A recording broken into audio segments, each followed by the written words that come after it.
पंचायत स्तरीय सचेतना शिविर अनुष्ठित। कलाहांडी जिला जयपटना ब्लॉक सर्गीगुड़ा ग्राम पंचायत ठारे आम ओडिशा नवीन ओडिशा सचेतना शिविर पालित हो जाइछि।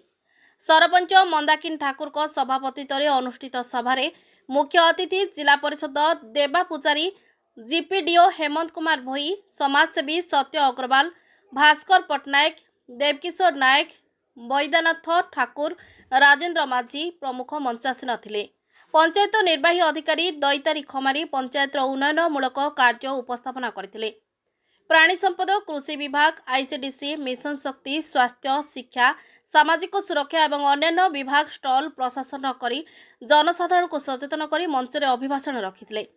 सचेतन कार्य सह बाजा साल नृत्य गीत सांस्कृतिक कार्यक्रम करी लोकों को सचेतन करथिले। परिशेष में विभिन्न व्यक्ति को मानपत्र उपढौकन दे संबर्धित करा। कार्यक्रम को सुब्रत साहू परिचालना करथिले।